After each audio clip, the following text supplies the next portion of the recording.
I think it's important to start with a simple observation, which is that in the water sector, we've learned the hard way that infrastructure alone does not deliver impact.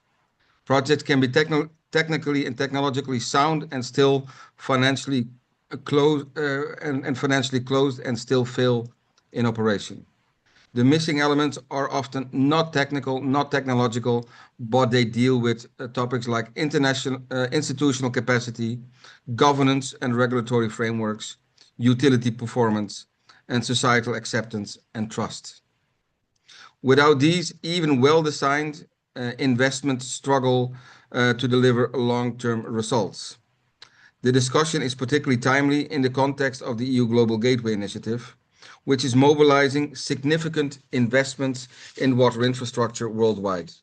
The ambition and skills are there, but the key question is now, how do we ensure that these investments actually deliver long-term and sustainable impacts on the ground? At Water Europe, we promote a water-smart society and economy that has also been widely taken up in the water resilience strategy. This means for us that we are looking to the water system as a whole and all the values of water. So the societal value, the economic value, the environmental values. So not only at infrastructure, but also to people, institutions, governance, and capacity. And we try to ensure that investments are not only bankable, but also resilient and sustainable over time. Today's webinar brings together concrete experiences from different regions and contexts with a clear objective, which is to understand why investments succeed or fail, to learn from real cases, and to better identify how capacity development and stakeholder engagement can be better integrated. I encourage you to actively engage in this discussion. And with that, I'm pleased to hand over to David Smith, who will further frame the discussions and guide us into the substance of today's session. David, the floor is yours. Thank you very much, Dirk. Welcome, everybody. As Dirk said, my name is David Smith. I'm the Director of Water, Environment and Beyond, a non-profit consulting company, and also the lead of the International Cooperation Expert Group from Water Europe. Together with the other expert group on human skills and development, we are running this webinar today, where, as Dirk has rightly mentioned, that we're looking at delivering sustainable water investment. So I'll run you through a little bit the objectives of today's webinar and what we would like to get out of it. As Dirk mentioned, your participation in it is highly recommended, and we want to hear also from your own perspective and ideas and any questions that you may have in a part of the agenda that we have dedicated solely to that. Essentially, our objectives of today's webinar is to look at why and how water investments have indeed failed across different case studies. They could be due to institutional or societal dimensions that potentially were ignored when those water investments were first looked at. We want to also present real-world cases, and you'll hear from different parts as we go through these case studies across the globe on exactly where capacity development and stakeholder engagement have actually potentially improved those outcomes in those water sector investments. Those practical entry points allow us to understand the ideas behind project preparation, contracting, and indeed operation, and why those particular elements are really important in making sure that these water sector investments are sustainable. We also have a look at the EU perspective, and we'll see exactly what are some of the current initiatives, ideas, and programs from the EU side looking at international cooperation. And finally, we want to get some concrete recommendations on how future EU-supported water investments can look and should look as we move forward. So just to run you through a little bit of the agenda and who will be speaking today, we'll start first with Arnaldo Benassi from DG INPA, who will provide us a perspective on the global gateway water investments and what are some of the initiatives that are currently happening at the EU Commission side. Then we'll look at some of the local experiences of water infrastructure investments. We'll look at the Peru case study from Almudena, at the technical director at Arup. We'll look at managed aquifer recharge in Kazakhstan from Professor Sajin from the Kazakh British Technical University. Zareen Malik, the executive secretary and vice chair of Sanitation and Water for All and board member of SIWI, will provide us with a Kenya case study and highlight some of the potential areas that have gone particularly wrong in those water sector investments. Indra, the expert in water and infrastructure at Enabel, will provide us with the Mozambique case study and some of the positive aspects that have happened, are currently happening in that area. Thomas Riebermark from SIWI will provide us with the open discussion, guiding a little bit the questions to those local experiences, engaging with Arnau from DG INPA, and then also opening the floor to all of you so that you can also ask your own questions or provide your own experiences around that before Catherine will indeed close today's webinar for us, giving us an idea of what are those next steps and what we'll be doing with the results of this webinar. So without further ado, I'd actually like to hand over to Arnau, just to give you a short introduction. He's previously worked in Moinet Islands for the protection of local natural resources. He's also worked at the United Nations Convention to Combat Desertification, and where he was trying to mobilize the scientific community to support in the policy arena. He also worked for an NGO, which was in a remote area on small but big impact development projects before he joined EuropeAid. He also was working at the EU delegation to Rwanda as the head of sector for rural development, where he managed a really large portfolio of 250 million. And that was looking at the, in terms of co-chair for the agricultural working group, and worked actively with farmers for organizations in that area, specifically on policy dialogue.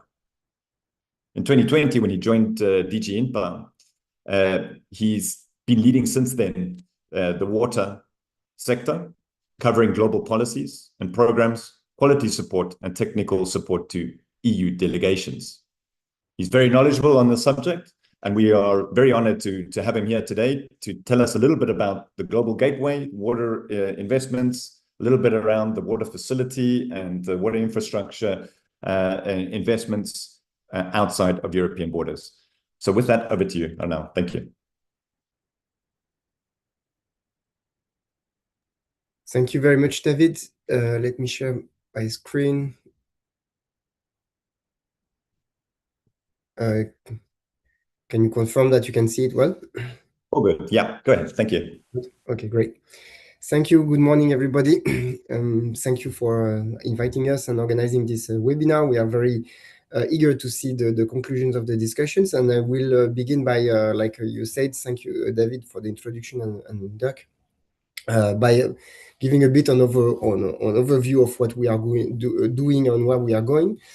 And I'm not going to repeat all those things about the financing gap, the SDG, etc. I think we all know about that. But what I want to say is that while institutional and financial frameworks continue to lag behind, countries do not deliver, and water security becomes a major issue for many countries.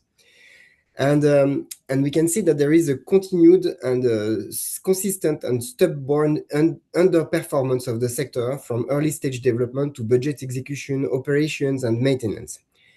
And this is largely underpinned by poor governance, like Dirk said initially.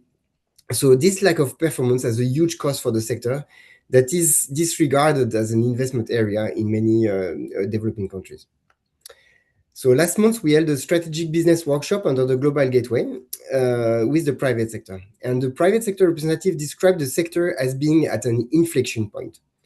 Indeed, underperformance, climate, and demographic pressures are making the invisible visible. So if pipes do not deliver, we usually do not see it, but now we see it. So water security is a strategic asset. It becomes visible.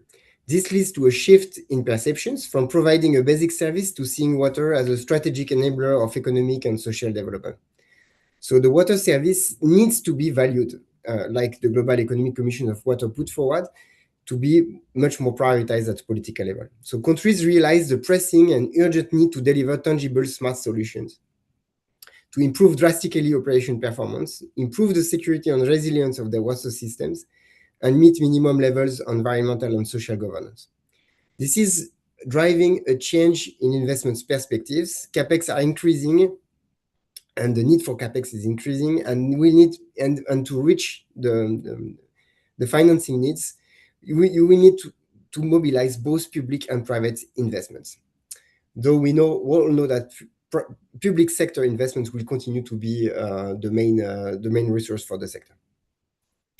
During the IMF World Bank Spring meetings that are happening now, several high-level events were held on water. It is the first for a long time.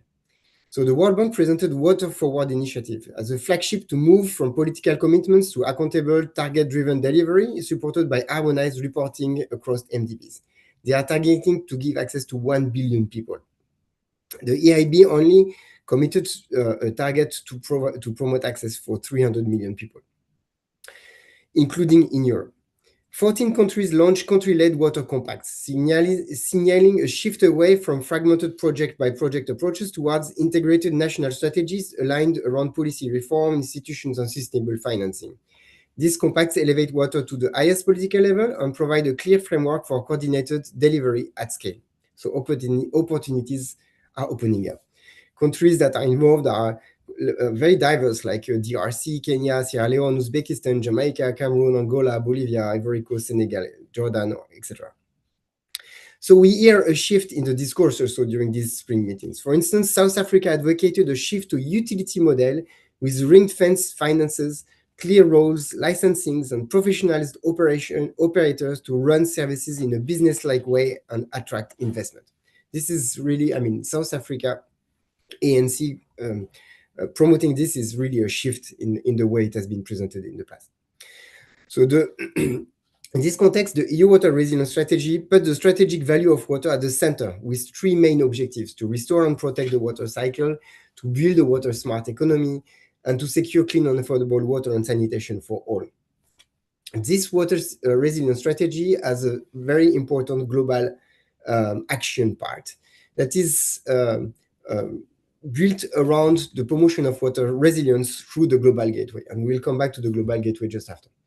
So this is building an overall package that combines good governance, notably at the global level, but also at the regional level, and then after innovation and investments. So it builds on the three pillars of the water resilience strategy, so restoring the water cycle, the access, and a smart economy. But look beyond with this global it looks beyond by looking at also what's going on in terms of global governance. So it's engaging with the G7, G20, with cooperation through the UN, enhanced engagement in the Ramsar Convention, and all the different environmental agreements. But they also look at upscaling investments, notably to improve access to drinking water, to scale up investment in nature-based solutions, and mastering water in international process. So for INPA, I work for the Director General for International Partnerships that covers Asia, Latin America, and Sub-Saharan Africa. And in this context, the Global Gateway is really the way to go forward. It's the green and clean offer by the European Union. The target was to reach 300 billion euros of investments by 2027, and that target was already reached by the end of 2025. We now think that we will reach more than 400 billion. This is the offer that we want to put forward, based on democratic values, good governance and transparency, equal partnerships, green and clean offer, security focused also, and catalyzing private sector investment. It's an offer that is very much in line with what developing countries are asking for today, notably to have trusted partners that can ensure security for their for a strategic service for their population and communities. Water is part of the Global Gateway pillars. All the pillars include some water activities, but notably the climate and energy pillar, where we have most of the programs that we are doing. And we have been investing quite widely, notably through blending, mobilizing already 546 million under this current multi-annual financial framework since 2021, and that are going to leverage 9.6 billion euros. We have 3 billion euros of EIB sovereign loans guaranteed for water, and we have mobilized 2.1 billion euros in grants already. So we are water is a very significant part of the actions that are put forward, notably by the European Investment Bank, but as we can read here, not only. So it remains a pillar for global cooperation. And now we are shifting towards also a very strong entry point also with the private sector through a new investment hub. That is the new channel for EU companies. It's a single entry point for projects that want to for companies that want to submit projects to the European Union for support, for different types of support. It goes through the Team National, through a process, well-established process that is all defined on the website. We provide the information at the end of the PowerPoint. You will have all the links after the meeting. So the Team National is the main entry point for the investment hub. This Team National is based in each of the EU member states, countries, and any company can look at the criteria for submitting a project to the Team National, and then after enter into contact with the Team National to submit the project if it is well in line with the criteria. Then after, the Commission will review the project like we've seen before, and there will be a facilitator that will be given to the project, and that will look at the different possibilities for support, being guarantees, blending, grants, or political support in the countries, etc. This covers, of course, water, and we begin also to think how we can best support the water sector and notably the investments with the private sector, or the investments that are implemented by the private sector through public lending and etc., through our construction companies or through operators. And we held a strategy business workshop on water on the Global Gateway last month, and the conclusions were so here is an extract from some of the conclusion of this workshop. So what is very important is that what the private sector message was that the market is moving forward to where the EU has the most to offer. So for them, European companies stressed their capacities to create trust, to bring in very strong environmental and social governance and human rights, and there's very strong human rights track records that are increasingly recognized as a competitive advantage. The partner countries want to have trusted partners for long-term solutions and operational long-term solutions that are sustainable. So because and to move forward in these trusted partnerships, what is needed is to look at the full water cycle solutions, targeting end-to-end performances. So by combining network management, digital monitoring, renewable energy, and recovery of energy, biogas, as well as water reuse and nutrient recovery also. So it's really end-to-end performance that we need to look at to can favor like very good quality projects and programs on the long term. We need to also to translate high-level strategies into credible long-term execution frameworks, aligning regulation, financing, and partnership models to build a robust pipeline of projects. We need also to better understand smart meter, that is primarily the better management based on data rather than mere deployment of advanced technology. And this requires investments, large-scale investments in data systems and human capacity. And finally, we need to promote a more integrated approach to climate, water, and biodiversity, combined with flexible and country-specific toolboxes rather than rigid frameworks to enable the design of more effective and efficient projects. This to achieve this objective, it should be supported by risk absorption capacities and support, like currency risk support, early stage and availability gap funding, offtake agreements, guarantees, etc. Also, adequate tendering procedures that take into consideration end-to-end performance, good governance, smart water solutions, etc. Capacity building and promotion of good practices, and also a good political backing with economic intelligence and diplomatic support to the different EU partners.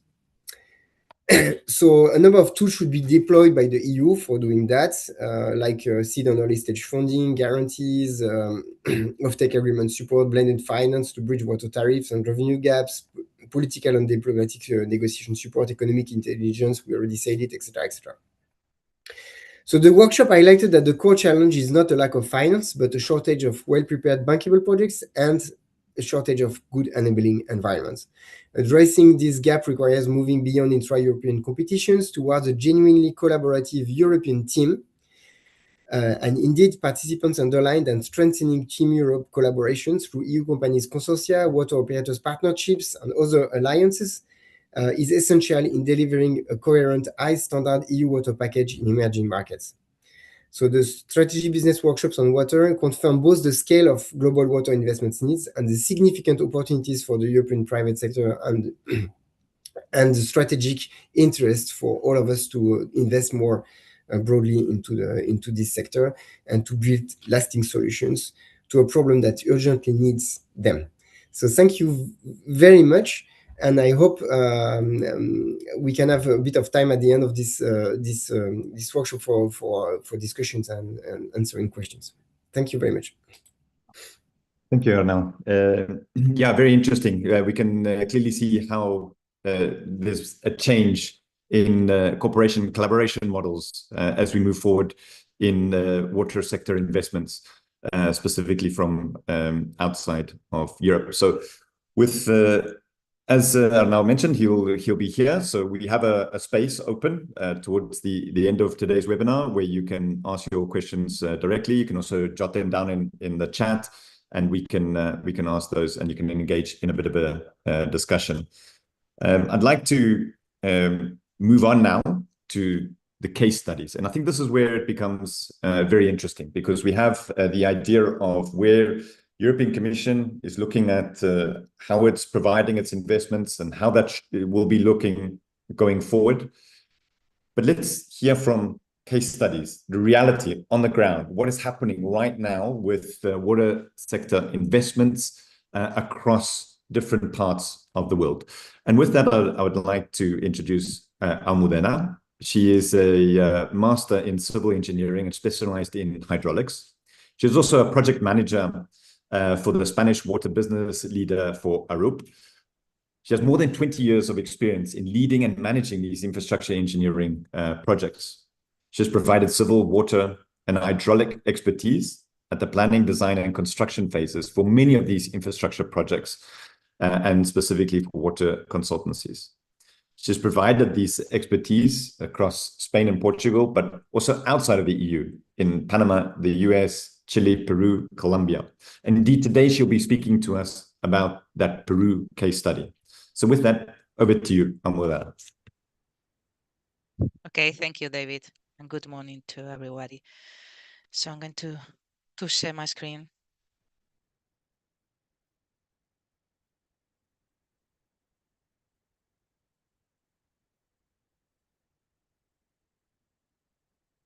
Okay, I think you can see now my screen.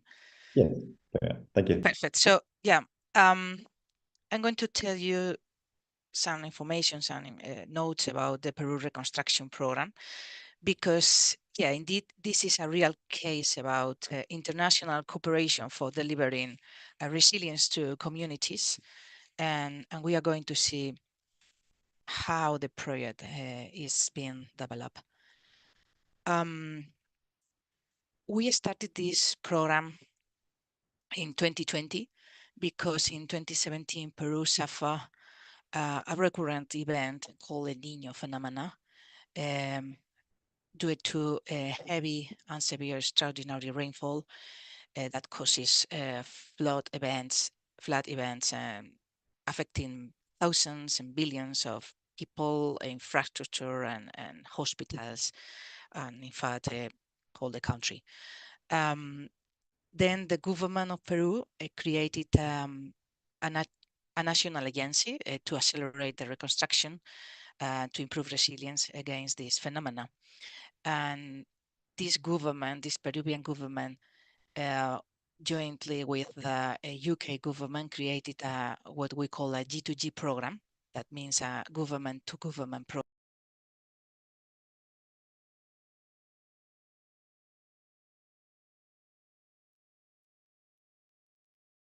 Yeah, it seems that we lost Almudena. She seemed to have dropped off, probably the loss of an internet connection.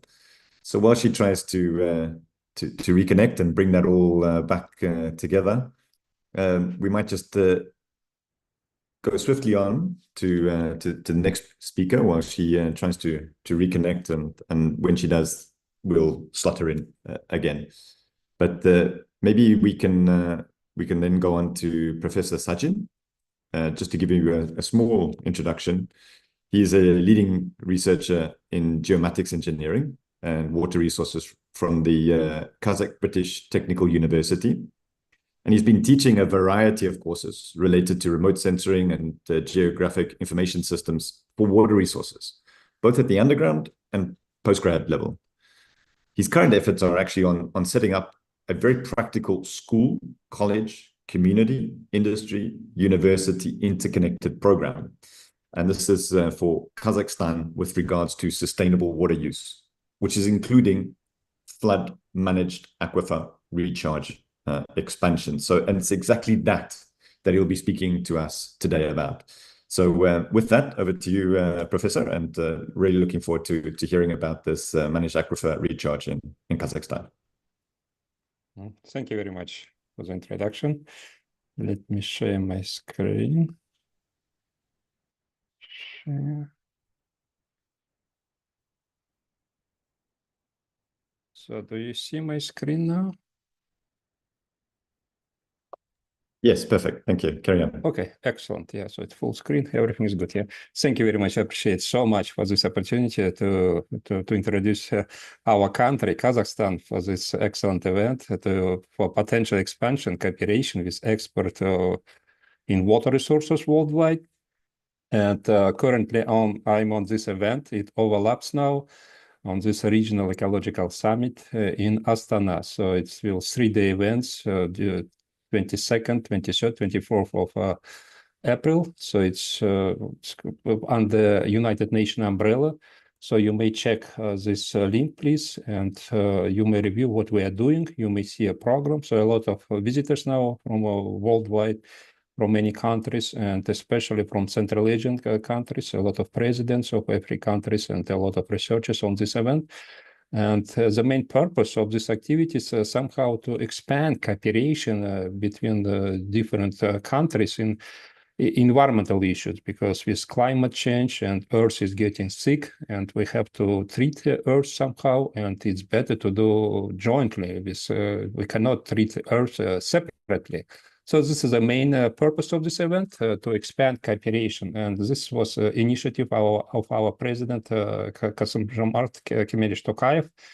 And within this effort, we are trying to expand cooperation in United Nations Glacier Water Ocean Program. So I will elaborate a little bit more about this initiative. And we have a lot of problems in Central Asia and Kazakhstan with water resources. So we killed almost Aral Lake, and now we have a problem with Caspian Lake and Balkhash Lake. So water resources has a lot of problems. So at the same time, these problems create opportunities. And somehow people are addicted to try to control nature. So our approach to learn what other people are doing in other countries and expand more nature-based solution without destroying nature, just listen nature and make more better diagnostic and try to involve in some activities more carefully. Just do not make a hard operation, do not cut bodies of the body, like Earth, to build big dams, big reservoirs, make some actions very, very carefully. So this is the purpose of our actions, how we may expand this cooperation, and we need partners from other countries who may have same vision, and how we may set up this type of cooperation. As I mentioned before, our president of country, President Tokayev, he initiated this initiative that we have to make stronger United Nations, because United Nations has a big problems now. So somehow some countries are not participating now, and a lot of different departments of United Nations are separate, especially in water resources also. And it will be rational somehow to make more connected group of experts who will work on water resources, because generally what we have in the Earth, somehow glacier experts are separate, land experts are separate, and ocean experts are separate. They have separate forums. They're not well connected to each other. So this is a general problem of researchers, and we have different, for example, even in Central Asia, we have this initiative just to work on regional problems, Central Asia regional problem. But at the same time, Earth is well connected. When we're receiving precipitation from the Pacific Ocean, from Arctic, Atlantic Ocean, so it's necessary to study Earth. We are not receiving precipitation only from Central Asia. We're receiving precipitation from the ocean. So it will be reasonable to study Earth and be connected. We cannot deal only on Central Asian problems. So that's why we have to be connected and expand this cooperation with other countries. And that's why we're trying to connect with our president's initiative, what they're trying to do. And recently, President of Central Asia, they visited Japan in December 2025, and they agreed to develop a lot of different projects. And these are three main areas what they decided to cooperate to work on this Caspian and Balkhash Lake issues. As I mentioned, we already destroyed Aral Lake, and now Caspian Lake and Balkhash Lake are shrinking. They are dying, and we have to do something. Yeah, this is discussion about it. And next about Trans-Caspian Cooperation Program, because our north neighbor here is it's a complicated neighbor. So that's why we have a lot of countries in South countries just trying to set up some better cooperation. And next, activities related to human capacity activities. And what is interesting of Japan is very advanced. They develop a lot of technologies, high-tech technologies, robotics, automation. And at the same time, they saved their world heritage, archaeology, and all this stuff. They're very strong in saving their heritage. At the same time, in Kazakhstan, we have this type of problems that we are not saving in good way all our heritage, all archaeology, all petroglyphs, for example. From the ancient time, we had a lot of petroglyphs, but currently we're just addicted to this industry to build dams, reservoirs, and we're destroying our petroglyphs. So this is a big concern, and we are trying to convince that let's learn what other people are doing. So this is the idea. What we are doing now, and one of the projects, this is our current project, what we are working on. It's related to managed aquifer recharge. So in Kazakhstan, we have two big extremes, floods and droughts. So same area. So in spring, we have big floods, and at the same time in summer, we may have droughts. So it's not well-connected system. So it will be rational to develop more nature-based solution. So this is idea what we're trying to convince to do with a nature-based solution, to have Kazakhstan as storage, as deposit of the water, so whole country, because we have extreme exploitation now of our industry, rare metals, mining, oil and gas. They just extract, suck everything, extract and export everything. And we have a lot of holes, so we have a lot of space. So these lakes are dying, and we'll have a lot of huge space. So it will be reasonable to clean everything and use this area as storage for water. So it will be huge area for water storage. So this is our idea, to use Kazakhstan as a depository of water, something like what happened before with Switzerland, when Switzerland used to store gold and finance from all the neighboring countries who were fighting with each other, were angry with each other, and so on. And Switzerland was neutral and keep all this money for everybody. And same idea, we suggest to use Kazakhstan to store water, because in South countries, Iran, Pakistan, they have problem with water. Iran doesn't have water, so they have crisis with water. And at the same time, in north part of Kazakhstan, in Arctic area, we have flooding problems, and about 16.5 cubic kilometers of water of Kazakhstan is going to the north, to the Arctic. So it will be reasonable to store this water, to develop storage facility and collect this water properly. And this is idea, this is our publication, you may check, and Kazakhstan is excellent for water storage. We checked for many criteria, so we have good land and water. We can use this technology, collect snow, water, rain, and allow water to penetrate naturally, and use this water later back, so it will be natural filtration. And problem of Kazakhstan, we are using very expensive osmosis technology. There's huge urbanization of Astana, Almaty, and we decided to build a new city, Alata or Singapore. Why we need to build new cities? Kazakhstan is a huge country. We should expand to have more, spreaded system and have more nature-based villages, small town, all over the territory. Do not expand urbanization. This is idea. And when we developed the small facilities, small pilot areas, we're hoping to expand it and do not work only on regional problems, work on the world problems. So because continents are drying up, because glaciers are melting, everything is running to the ocean. Continents are drying up. At the same time, ocean level is rising. So for the last 25 years, the ocean sea level rise up to 10 centimeters, and it will be continue growing. And a lot of, flood zones, all these big expensive cities which are nearby ocean, all of them will go underwater. And this country is quite complicated. You see, this huge area will be flooded from the Arctic area, but now it's very complicated situation. But eventually, hopefully, it will stabilize and with people will pacify. And we hope if we convince people to work on this problem, maybe they will change their attitude and stop arguing with each other, fighting with each other, and work on this world problem. So this is idea. If we expand this type of cooperation, as I mentioned, our president visited Japan. Japan, they are connected to the ocean, but we don't have ocean. So that's why we need partners who are working on the ocean. We're here. You see this flooded zone, and we can generally collect this flood water. And we need partners from European Union. European Union, you see a lot of countries like Netherlands. The Netherlands, for example, below ocean sea level on 2.5 meters. So it looks like a lot of water is coming. And here, Italy, you see all these countries, and we'll have a problem from this sea ocean level rise. So that's why general idea, if we develop different projects which will collect more water on continents, hopefully it will somehow stabilize ocean sea level. At least it will not grow very quickly.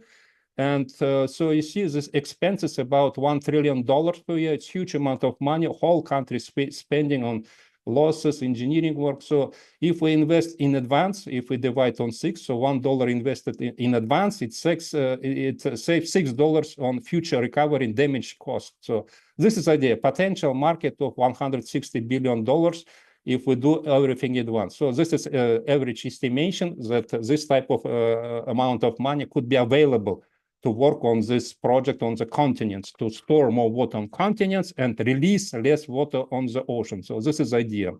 And connected project, what we just submitted recently, we passed first round for $230,000. Before any engineering work, it's very important to investigate what may happen with environment and so on. For example, this project, it may cost about $20 billion with Azerbaijan. And Armenia, Azerbaijan, they're stabilized now. So it looks like it's okay now to build any kind of engineering work.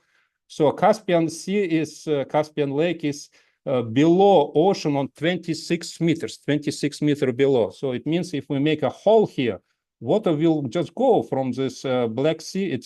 Black Sea is connected to the ocean. So it will go and will save somehow Caspian Lake. But at the same time, we have to check what may happen with flora and fauna, because water is different here and here. So logically, it's engineering should be okay, but we have to investigate what influence on the environment, what different algae may, how they will adapt to this water. This is the purpose of this research. What may happen? We are going to get water from here, and check how different bacteria or algae will adapt for this environment. So this is our strategy. As I mentioned, we need partners from Europe if you have interest. So we have potentially partners from Japan, and we are here in the middle. We need partners from Japan who could be involved and share some knowledge what you do with ocean, land, and it will be logical to have this type of connection. This neighbor is very complicated, but at least for some years we can start to work, and hopefully we will influence, give them good example. So don't fight. And here, I don't know, everybody's fighting around us. So we should give them good example. So it looks like we can give them good example how we should work on Earth problem. And maybe all these neighbors will stop somehow arguing with each other and work on the world problem. So this is our mission. Thank you very much. Thank you very, very much, Professor Sachin. I think the that type of message is also very clear. Water can also be used as a vehicle for peace. And when we look at the different types of water sector investments, managed aquifer recharge is definitely an area where that can take place. Modena is back with us. Lost the internet connection, but you're still here, which is great. So back over to you to continue on from where you left us in that presentation. So thank you very much for coming back and joining. Yeah, thank you. Thank you. Apologize. I think I have a better internet connection now. Okay, can you see my screen? Yeah, all good. Thank you. Perfect. Yeah, I was telling you about this Peru reconstruction program as a real example of international cooperation for delivery and resilient to communities. We started this program in 2020, trying to assure the reconstruction after El Nino event in Peru, and the program is going to finalize at the end of this year. So thanks to this program, we have built 71 new schools with climate change considerations, 10 new hospitals, and many different flood protection systems and structures in 17 rivers, different rivers, 7 urban drainage systems in 7 cities, gully treatments, and a national early warning system, protecting like more than 1 million people and providing work for more than 400 people that are working globally in this program. Regarding stakeholders interaction, I think this part of the program is key. It's maybe the most important part of the program. As the program consists of providing protection to different assets, we have had different actors, ministries, governmental agencies, the universities, agricultural sector, industrial sector, population, etc., all what we call stakeholders, managing all these to achieve their support, to understand their needs, their problems, to explain the project and how the project is going to protect all them and all the goods and infrastructure. Answering these questions, it has increased stakeholders' trust on the program, and also has increased their pride. All the work social and technical experts have done in this complex program, because it's huge and it's all around the whole country, has been super necessary, amazing on the other hand, and of inestimable value. This is an example of some of the gullies and how you know the country, the mountains are very near to the coast, so the gullies and the rivers are super steep and very dangerous when an event happens. More than 300 kilometers of riverbank defenses and different dikes and canals have been built to provide protection against these flood hazards. And we have used different typologies, trying to use always local material when possible, gabions, rock, and if we have earth, we have used earth, and sometimes, depending on the typology of the infrastructure, we have used concrete structures. But obviously, nature-based solutions.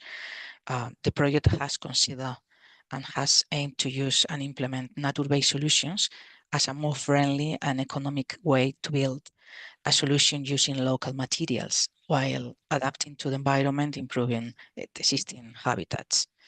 Because Peru is a country where biodiversity is tremendously valued, and we need to protect it. Also, all these coastal cities in Peru have no drainage system.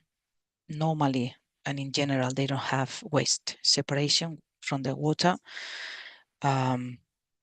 So that is why all these dry gullies outside the cities activate during the El Niño events, and all the debris and materials flood as well, and the consequences are even worse. So early warning systems are crucial to try to increase this knowledge and awareness about what is going to happen with precipitation, with the magnitude of the event, and we have implemented this kind of, different devices from meteorological stations to mass movement detection systems to improve and to try to be more prepared against these kind of events. And if I need to select 5 lessons learned from this program, I will say that emergency program should be explicitly designed to transfer capability. So knowledge transfer is super important. Not only is about delivering assets, it's about, knowledge transfer to all the community to be more prepared, because after the program we are going to be out of the country, and people is going to keep living there. So they need to be more prepared with more knowledge about what they need to do as a response when this El Niño event happen again, because this is recurrent. The second lessons learned is that these kind of programs of this magnitude, of this scale, require a single authoritative delivery and prioritization framework. Because, along these 6 years of program, we have had like 6 or 7 different presidents, different authorities, different ministries, and when this kind of situation happens, is more difficult to settle clear rules, clear scope. Normally it changes, and we need to be prepared for a change, but it is better if we have a single authoritative framework and delivery. Another lessons learned is that prioritization is a continuous process. It's not a one-off decision. We need to continue try to embed dynamic prioritization mechanism based on risk with benefit relationship and deliverability, supported by real-time data rather than fixed pipelines. Because, as I am saying, it is going to keep changing, and things change a lot in a year. So you can imagine in 6 years. Another lessons learned is climate change. Climate risk must shape design, not just a justification. So it was difficult at the beginning of the program when we were talking about climate change, and the government in general, they didn't understand what climate change means and what to design for climate change scenarios means. So this is important. They need to be prepared. They need to understand climate scenarios and how nature-based solutions can be a solution for adapting against climate change in this kind of phenomenon. And the last is people and trust matter as much as contracts and models. So it's about people. Obviously we need to deliver projects and implement projects, but people care a lot. We need to establish leadership, clear role definitions, and sustained relationship management. And finally, 5 recommendations for next G2G programs. I'm going to, you can read it. Is design the program around life safety outcomes, not only about projects, because we need to allow projects to be reshaped, to be paused, if necessary, to be merged, to be cancelled because conditions evolve. Next is embed dynamic prioritization from day one, establish a life prioritization framework. The third is to integrate climate change, climate resilience as a design standard, not as an add-on. The next one is to align governance, funding, and delivery under a single operation modeling. And the last one is to plan capability transfer as a core deliverable. because we are treating with institutional assets, people from the government. So we need to also transfer this knowledge, not only to the governmental agencies, but to the population. No? And this approach is different. So you need to plan all this capability transfer. So this is all conscious of time. And again, thank you very much. Thank you very much. Well, that incredibly interesting, and as you mentioned, this big focus on people and trust, Yep. clearly vital in order to make these types of projects work. Which reminds me of a saying that I once heard. There was collaboration moves at the speed of trust, and I think that's very well showcased and presented within your presentation. Thank you for that. Thank you. We move on now to the Kenya case study, and that is brought to us by Sareen Malik, who is the Executive Secretary of the African Civil Society Network on Water and Sanitation. And she's also the Vice Chair of the Sanitation and Water for All Steering Committee. She serves as a co-president of the Center for Entrepreneurship for Water and Sanitation, as well as a board member of the Stockholm International Water Institute. She's based in Nairobi, in Kenya. She leads a network of over 225 civil society organizations that are operating across more than 50 African countries. She's originally trained as a lawyer, but brings more than 15 years of experience in the water sector on governance, anti-corruption, policy, advocacy, and organizational development across the continent. Very well experienced, has a lot of knowledge, and is going to tell us some of the key aspects that have happened in the Kenya area around water sector investments over the last couple of years. So with that, over to you, Sareen. Thank you very much. Thank you very much, David, for that introduction. Good evening, good morning, good afternoon to all. I need Almudena to remove her presentation. I can't upload mine. Okay. All right, let me just share. Oh, God.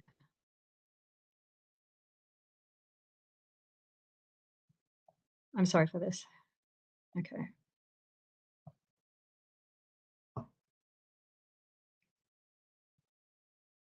Is it visible? All good.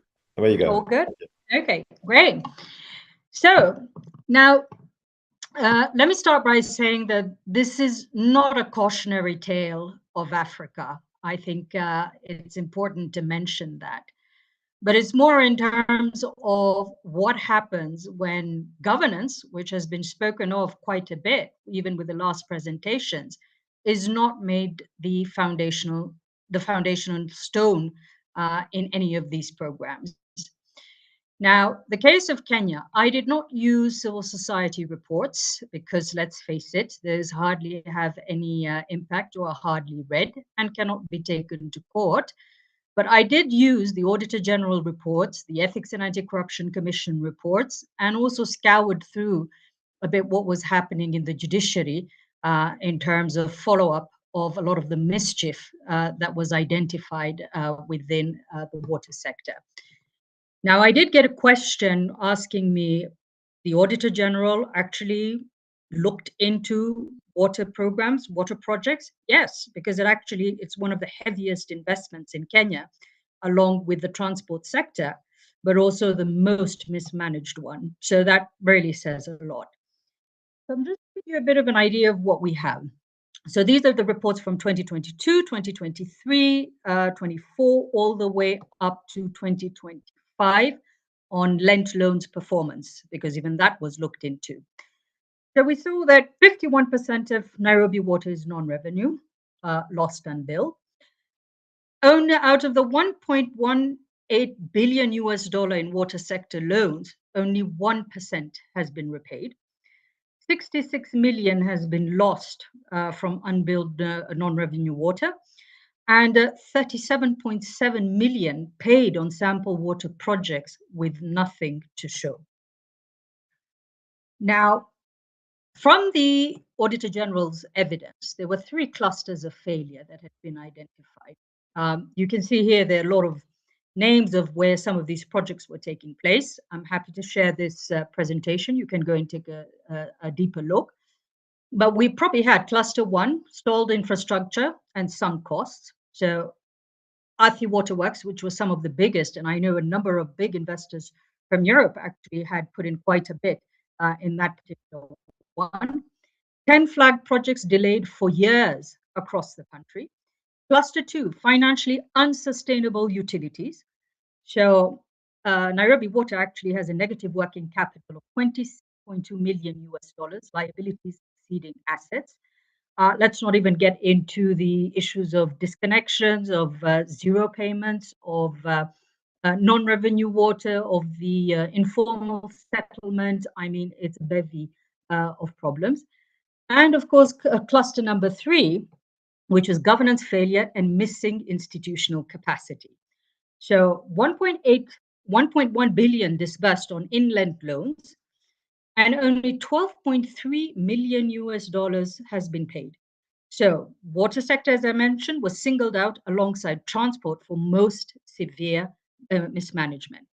And what was even more interesting is that the loan advanced to the Waterworks Development Authority, which is usually in charge of asset, did it without credit risk assessments and in violation of law.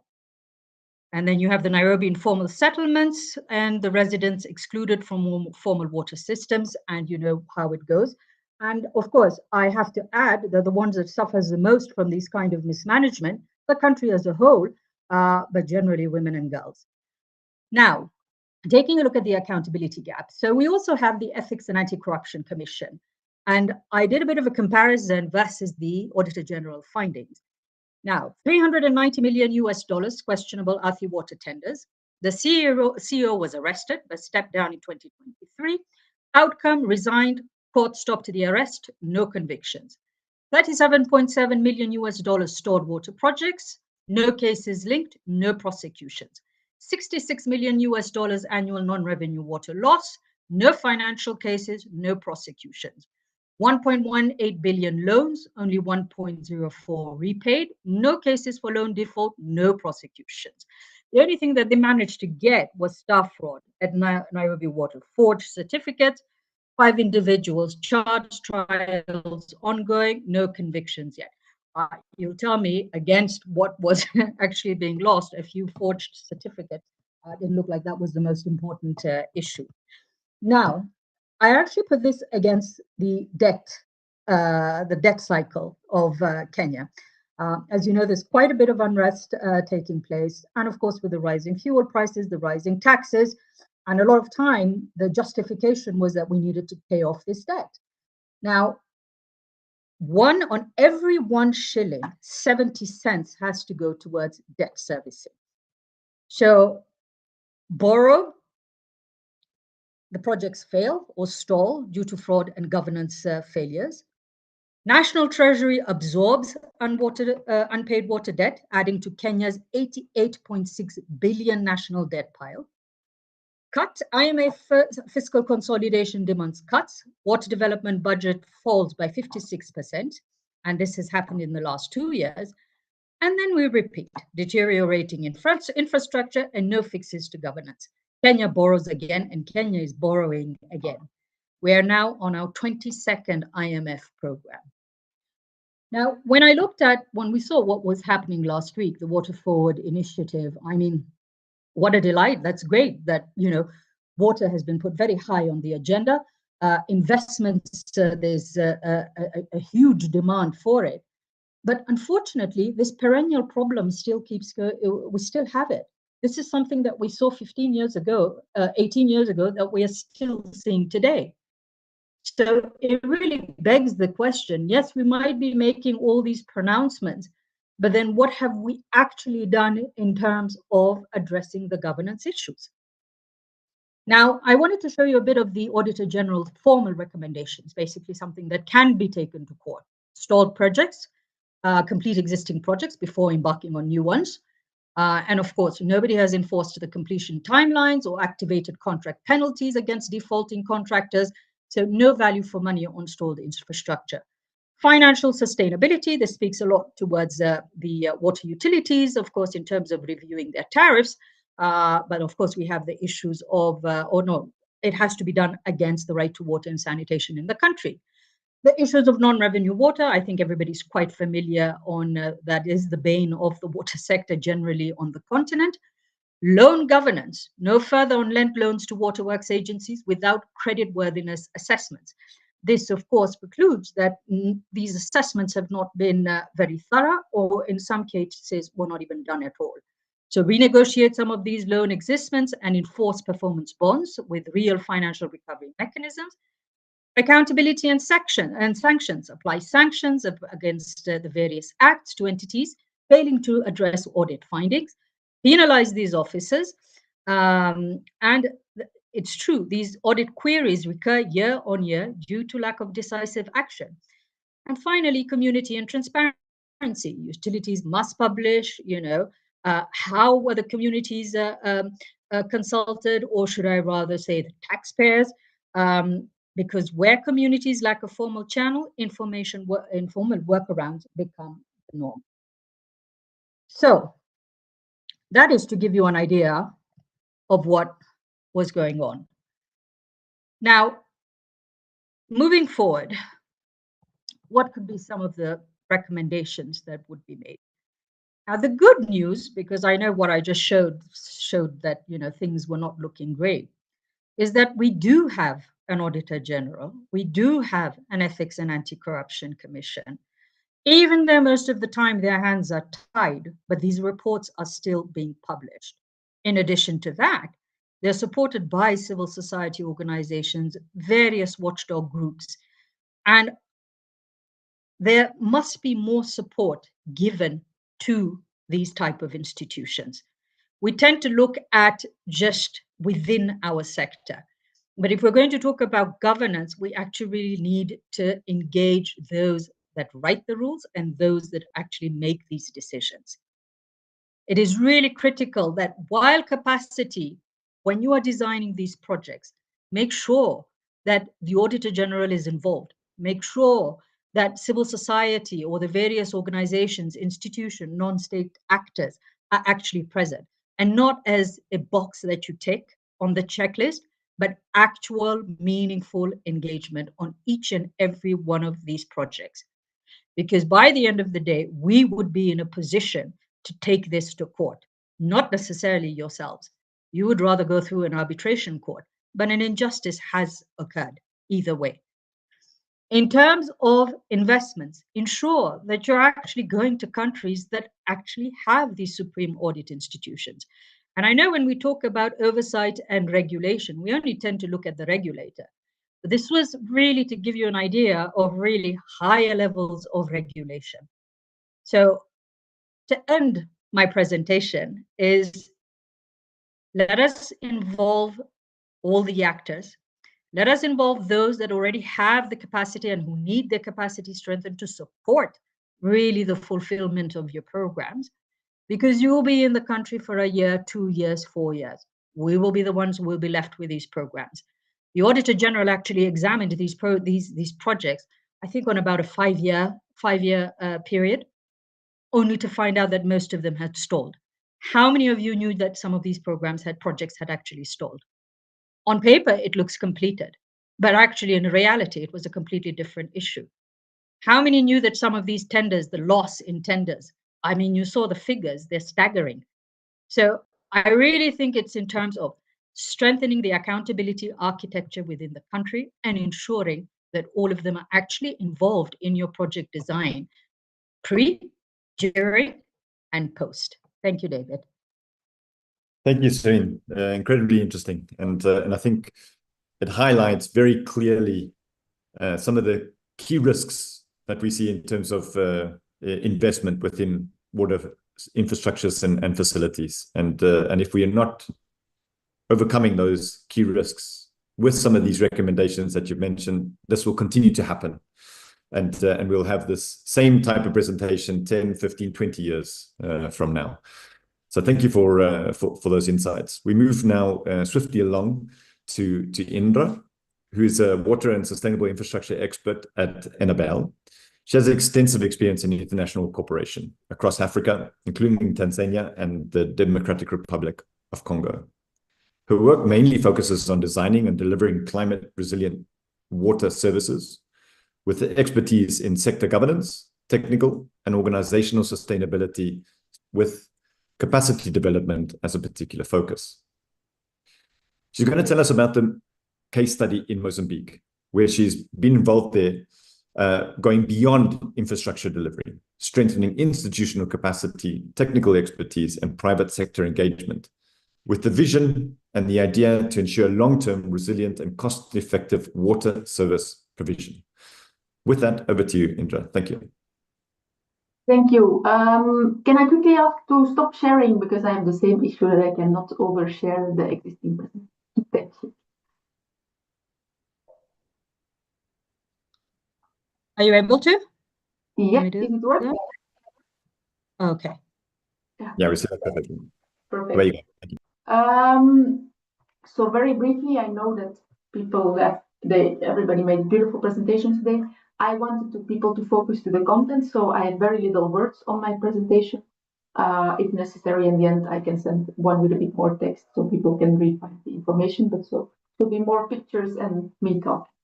In Mozambique, we actually have a very interesting project that very well cater to the complexity of the water sector. As many of you know, or all of you know, water is a very complex commodity. More and more what we hear a lot is, but look, energy has succeeded to make it very private sector engaged. It's one of the warnings I have to keep giving out, that the bankability or the amount of money available in water is a lot more limited than in energy. So it's one of the challenges I think we pre-identified, and it's an ongoing discussion in that way also, that we cannot just replicate the way they work together. And so public-private partnerships are super important, but a framework is still a challenge in the sector of water. So we work in Mozambique. Our water project is mostly focused in the Gaza region, to be clear, the province in Mozambique, and a bit in Maputo. This is a very interesting country, Mozambique, because it's very climate sensitive. It has huge issues with cyclones, droughts, floods, which makes it a very interesting project for integrated approach. Oh, did I now remove the presentation? No. And so what's very important here to keep in mind is that currently in 2025, 2026, there were also some recent very unexpected heavy flooding started in South Africa, 400,000 people in Gaza and Maputo alone. And it's still feeling heavy impacts and increased flooding, with people who are still not able to go home almost 6 months later, showing that the climate resilience is an essential part of Mozambique's future. Well, the world, but definitely Mozambique is one of the front runners on early impacts and challenges. In Mozambique, we actually have a very large integrated project that works on losses and damages in climate resilience, access to renewable energy, access to water, sustainable wastewater management, with a lot of transversal themes, a very integrated approach. But I will focus on water because we don't have time for the whole details. But I think it's a very interesting project because even though we focus on water, we always keep all these other aspects in mind, which is also the reality. None of the topics stand on their own. It's a very complex, interconnected pattern. And so we focus on access to rural drink water and safe drinking water. And so there's a bit of water in the project. And so the main concept of the project was actually to sit together with the government, the local population, and the private sector, like what are the big needs? Why? Because water has been a long time challenging in Mozambique. And the question was why, or what do we need to change to really change this into a sustainable change, a long-term change. And so a few gaps were pre-identified, with the biggest challenge actually being weak operation and maintenance. Like I already mentioned multiple times before, many projects focus on the 5-year cycle. Let's build the infrastructure and all the rest will solve itself afterwards, which is clearly not the case. Few extra challenges in Mozambique are fragmented governance and then the rapid changing climate. So every time we think we build something resilient, 2 years later we might already be wrong, especially also, for example, with the salination of water that's globally moving inwards and making more and more water brackish and more difficult to treat. The very specific case for Mozambique as well is after the completion of water schemes, it's no longer operated or maintained by the government or by community organizations. No, it's private sector operated. So that's the way the government works, and that's also a very specific thing to keep in mind when we're talking about how the operation frameworks work. That's a bit about Mozambique. Of course, everybody knows water as a service. It's a very popular word, but it's also something that should really have a content and an idea behind it, and not just a title to make people think you work sustainable. And so the project was formulated really about what is the impact and the result that we want, that the government wants and the people need. Like it's the access of water, and it's not the 5-year project which wants to get its indicators. They exist, are used to measure, but they're not the actual purpose of the project. And so already during the formulation, there were workshops and sitting together with the national and regional governments, as well as with the private sector, to pre-identify the challenges. And that also then afterwards translates in a holistic design approach. Again, this beautiful word that doesn't mean anything if you don't put anything behind it. And so it means we think about everything from the beginning, but also we already focus on the use or what's the purpose of our project. And so not just thinking about, if we're talking about financial business models, it's not just about CapEx and OpEx numbers, it's about the users in the end being able to keep using it. So also about cultural challenges, like why is there no willingness to pay for water? So financial and business models sound very economical and purely technical. But so one of the biggest important things to really keep in mind when we make these kind of changes or projects is that culture and social aspect should be a transversal theme included in all steps of the project, to not forget about the actual purpose. After the strategic shift towards water as a service, of course, you need to work on institutional anchoring, because in the end, who's going to operate the schemes, who's also going to be still there when the project is finished, in our case, for Enabel. And so there, the anchorage happens on every level, local community level, where there's really a participative approach. Here, there's an image of a workshop done with the local government and the local population on urban and water planning for their village. But it's also on the national level, where the ministries might need to recheck the way of working, or don't forget the international dialogue and collaboration, where we can learn from other countries or where we can share experiences. This means there's a big need for change compared to the typical projects, as already mentioned, just build the infrastructure and everything else happens from itself because of access to water.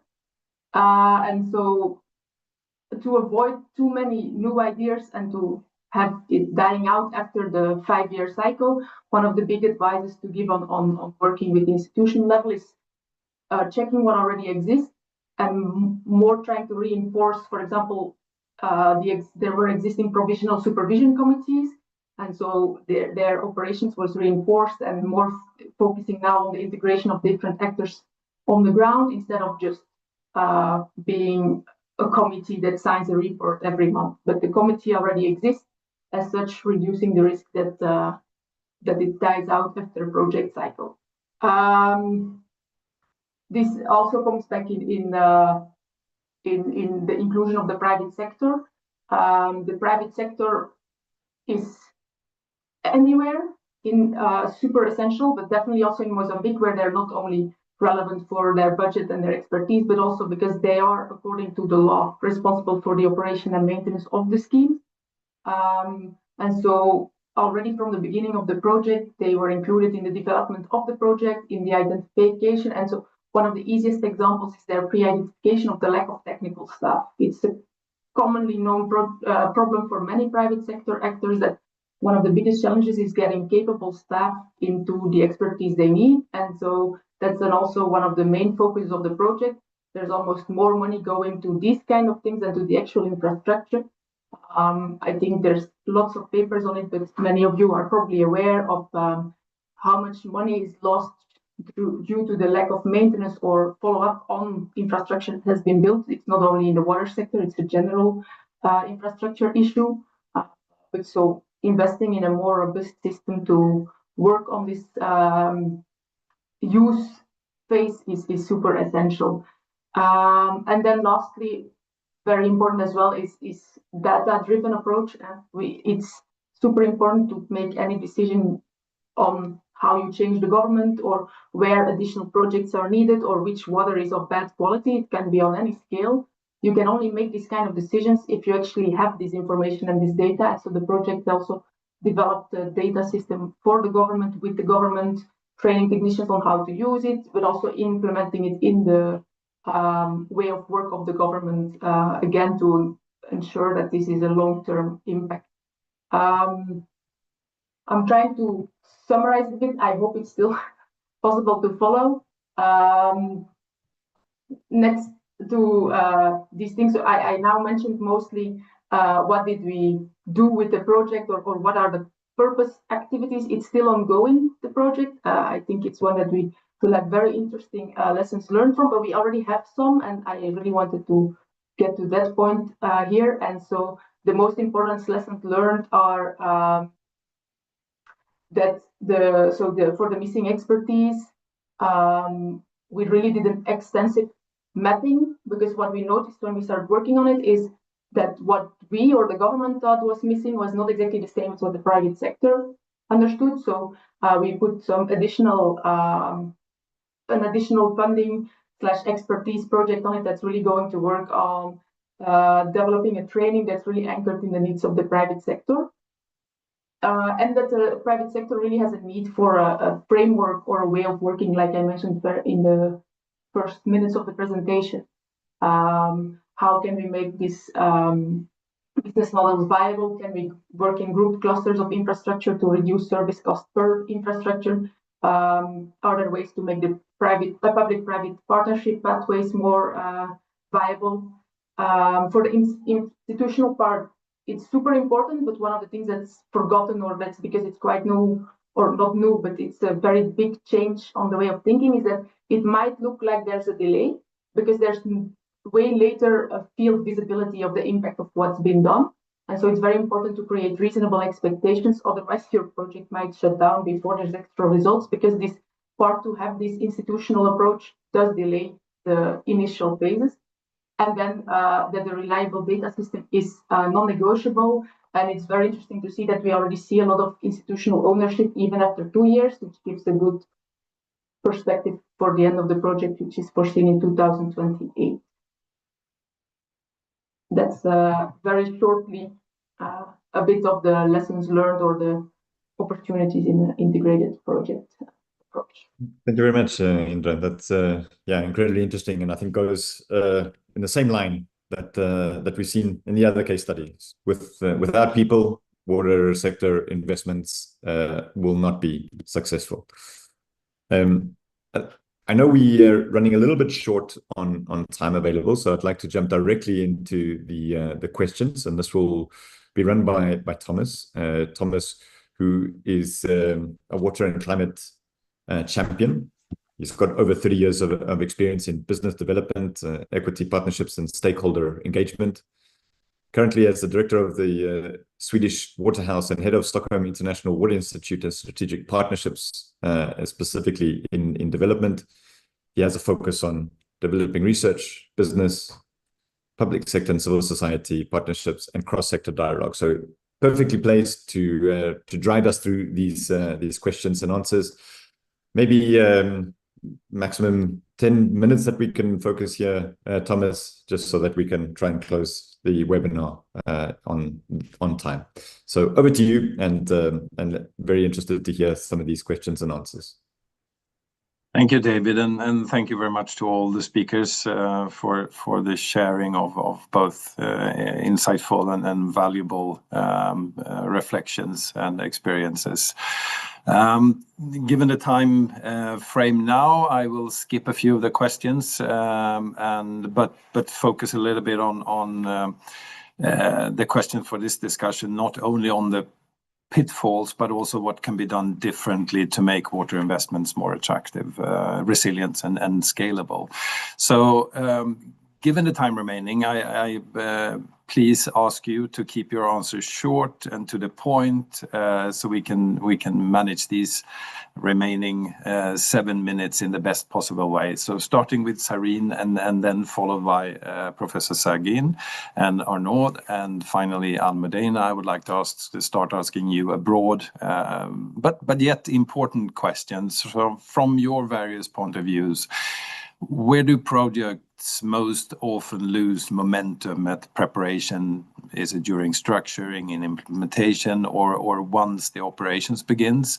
And what is the reasons behind that? Is it weak institutional capacity, uncertain scope, poor utility management, regulatory barriers, or insufficient final structuring, or elsewhere? So please, Sareen.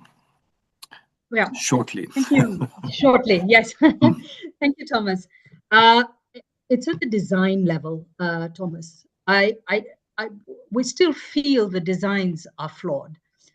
Case in point, you're going to have a meeting, but half the actors, especially if we talk about accountability, are not in the room.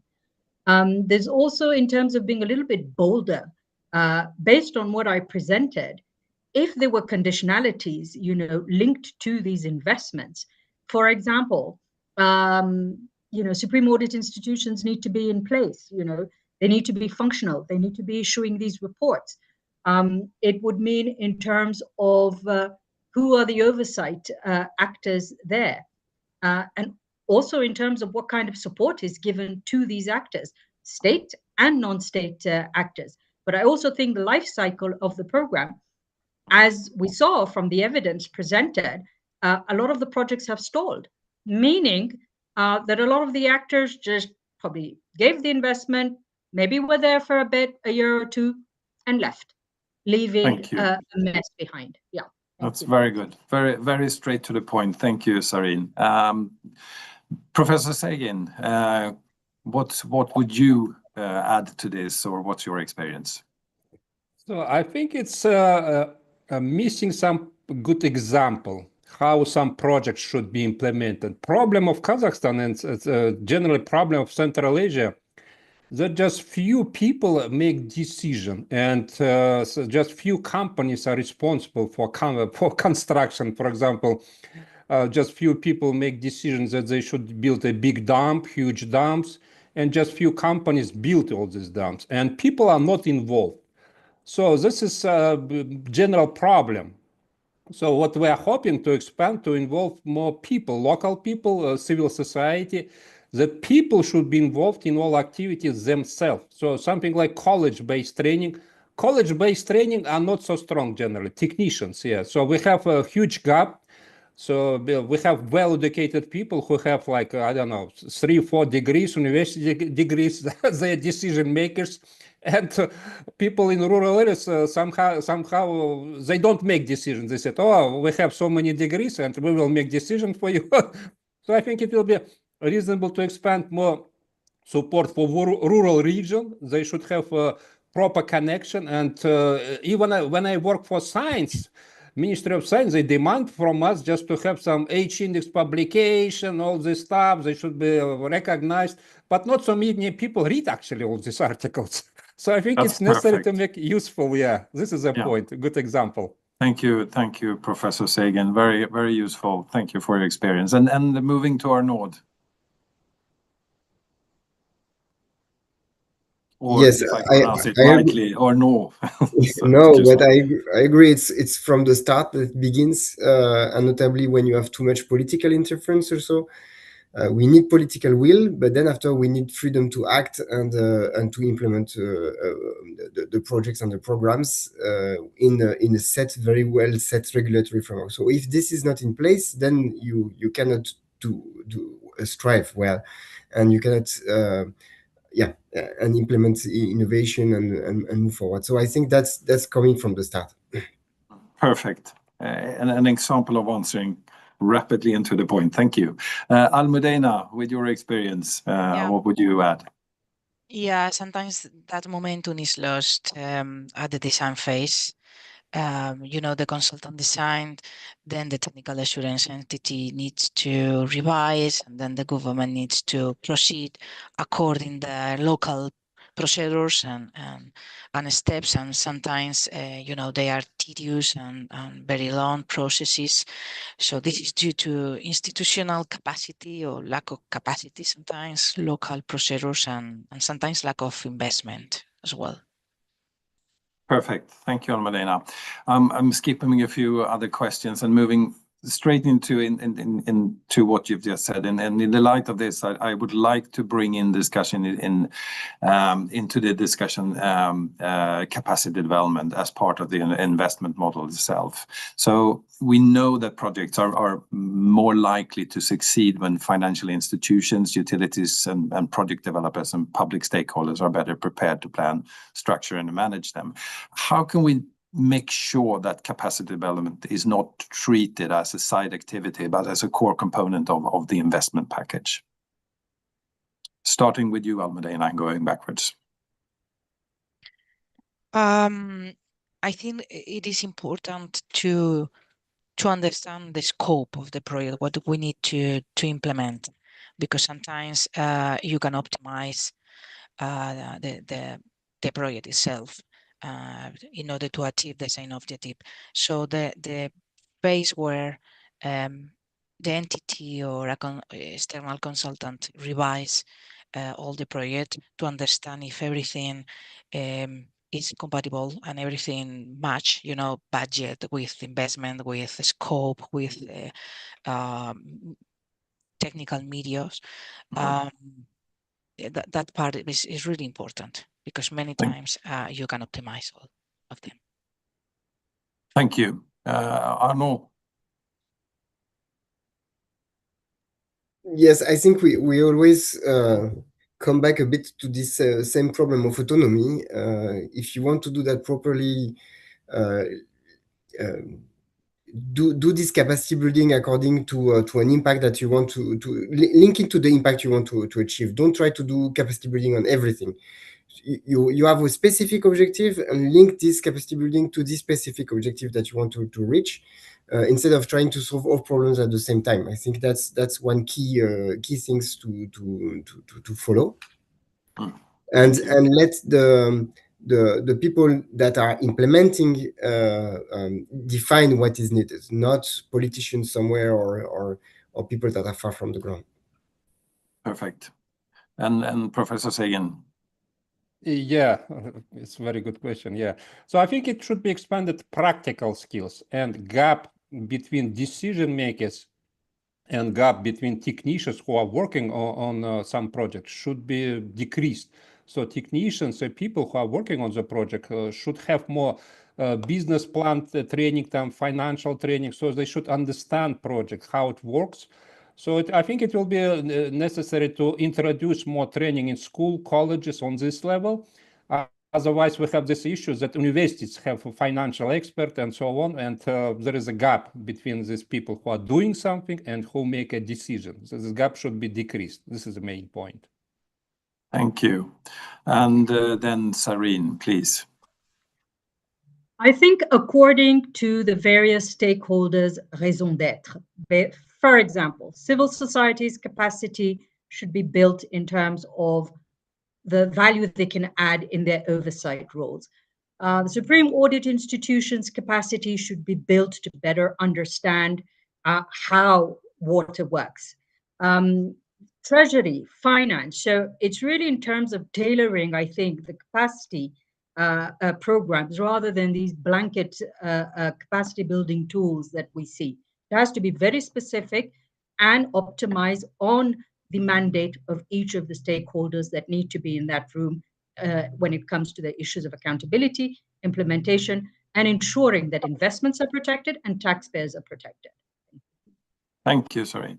And framing this together, and there's a few, we had the intention of bringing in also all of you who are participating online, but given the time, I'm just gonna refer to the questions in the chat. There's a few ones that is interesting, and that is the one directed to the EU lowest price procurement model, and how can we reward bidders who include quantifiable human capacity development and trust building in their proposals. Are there any specific KPIs showcasing that societal engagement reduces financial risk and ensure long-term project stability? I think we can come back to that when we reply or respond with the outcomes of this webinar. So thank you all speakers. Thank you for you listening. I will try to frame this short time frame questioning in our session. It seems like first, water investments fail when the institutional capacity and regulatory readiness and stakeholder engagement are weak or absent. I would say that the investment landscape is shifting. The development finance remains important, but private capital and blended collaboration are being increasingly central to how projects are prepared and delivered. And the third one I have taken notes of is that capacity development and financial innovation, including instruments such as maybe green bonds, or what EU can offer in terms of the global programs. They can help look more resilient and scalable investment models. So I hope this discussion help us all move forward toward water investments that are not only financed, but also prepared and structured and sustained for the long term. And with this, I will now handing over to Catherine Delhay for the overall closing remarks. Thank you.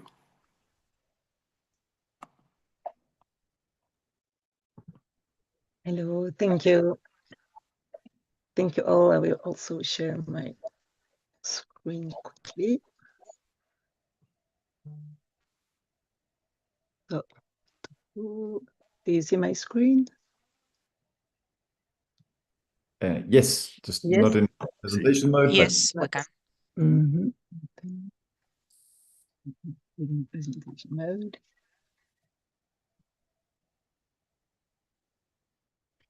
Is it okay like this? Perfect. Okay, fine. So thank you all for being with us today with the International Cooperation Expert Group. We built this webinar together with the Skills and Expertise Expert Group. And as we've explored today, we've seen that delivering sustainable water investment is not only financial or technical, it's really a long-term commitment to resilience, equity, and shared value.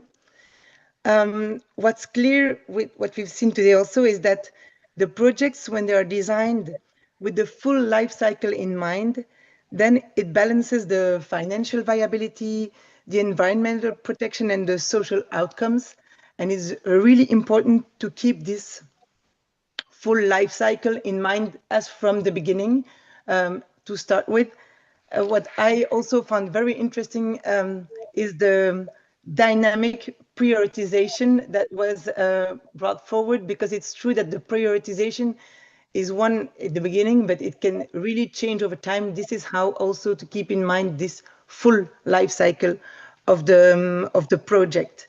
So the conclusions that were here as well is that really the institutions are important, are at the core, and have to be involved from the start of the project and be institutions where you can rely on during the whole life cycle.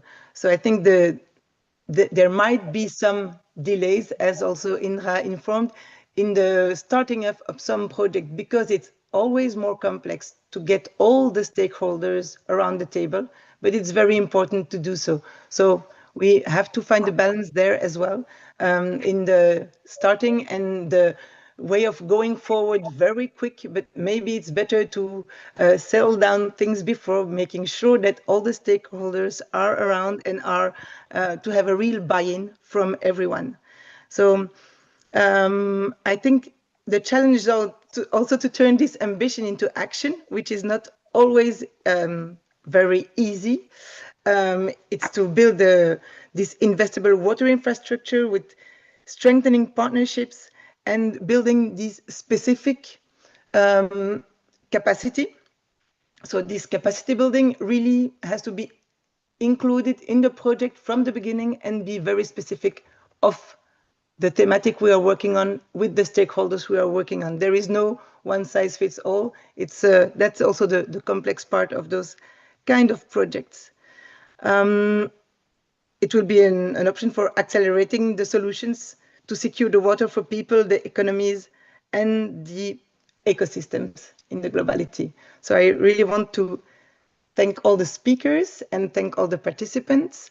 I also have some information I want to share with you from our expert group, and we will produce a position paper with the outcomes from the webinar. And that's one first info. Then the International Water Dialogues event will take place in October in Dublin during the Water Innovation Europe event.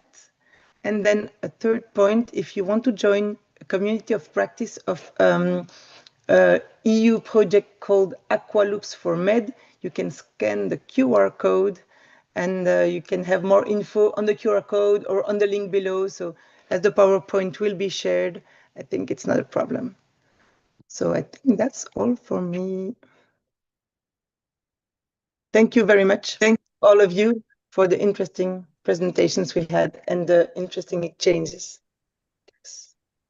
Thank you. It was Thank excellent. you. Thank you. Yeah. Yeah. Thank you, everybody. Thank you. Yeah. Bye, everyone. Thank you. Take care. Thank you. Have a good day. Thank you.